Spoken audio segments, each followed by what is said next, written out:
Hello, you beautiful legends, and welcome to Blunt Force Healing Podcast. This is episode number 648.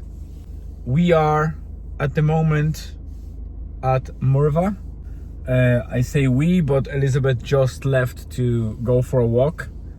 The weather is pretty much apocalyptic, to be honest. It's very windy and it was very rainy most of the time. Now it kind of subsided a little bit. The wind is still strong, but rain is not so prevalent at the moment.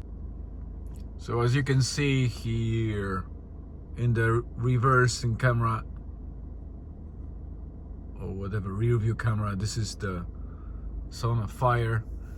You can see it's lit up and it's going well. I think it's closing on 55 degrees, so not the hottest yet. But as you can see, it's still attached. I didn't detach the car yet. You can probably see how strong the wind is. Everything is just moving. So if you'd go to the beach, it's even stronger. We are currently behind the dunes, so we are kind of protected a little bit, but even though we are behind the dunes, it was very hard to even fire up a match or anything else. We are going to stay here for another 2 or 3 hours. Once it hits a nice temperature, I'll probably go in myself if there's nobody, no clients or anything like that. I'm not sure how we will sort out the day tomorrow, because we can't really go in the evening time. Julian has a last league match and I don't want him to miss it, and the match is at 7 p.m. I think, so it will last probably until 8:30 p.m. so not much wiggle room to fire up sauna afterwards. We are planning on extending hours because, once you fire it up and heat it up, you don't want to just sit for 2-3 hours. It's the actual time to fire up and heat it up that consumes the most wood. What I do usually is I just pop our leaflet into a window like that, so people know that it's not just a private thing. I still didn't do the proper banner and flag, but I will be ordering it this week and hopefully it will be delivered next week. So once it's done, I'll try and post some video or pictures of it.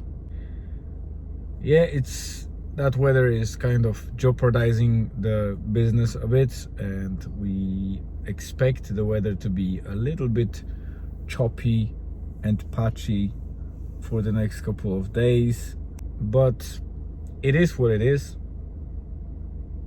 We knew that it will take a while, and we just need to keep going.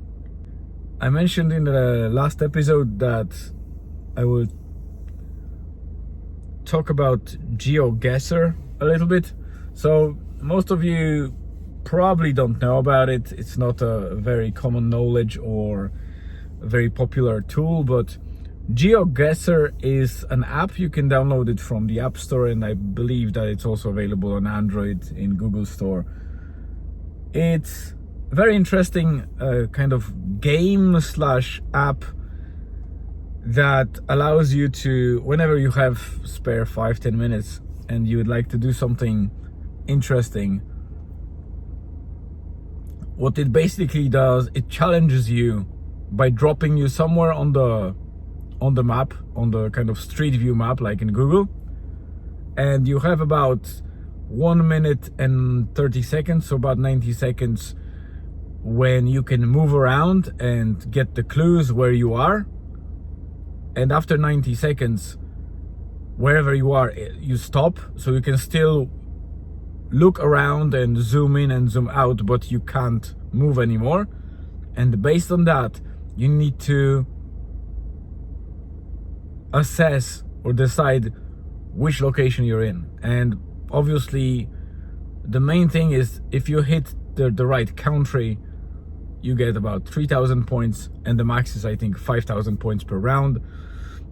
The closer you get within the country, down to, you know, city, district, street, wherever location it is, the more precise you are, the more points you get.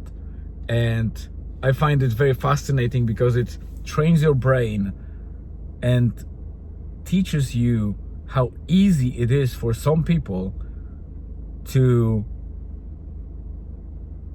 well, it's not easy to do it, but those people that train it or have that ability to quickly get the clues just based on certain elements of the environment, how easy for them is to identify where you are, where you live, where your kids live, and how that flips most of the people perception of privacy that they have in the internet. Because whenever you take a picture and post a picture on Facebook or any other social media with your child or your house or whatever,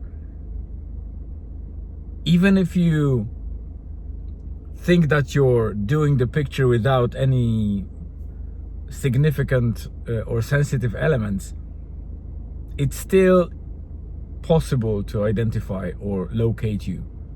And remember, there's a lot of bad people out there, bad malicious players that are either the predators or other type of freaks, and we shouldn't make it easy for them to get our location.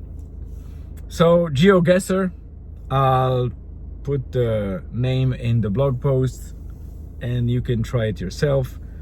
For now, let me just stitch it up and publish it and keep operating Sona. If nobody comes in, I'll use it and go to the ocean. But for now, that's it. Thank you very much for being here and listening to me. Have a great rest of the day, afternoon, evening, wherever you are on the globe. Stay tuned and see you again.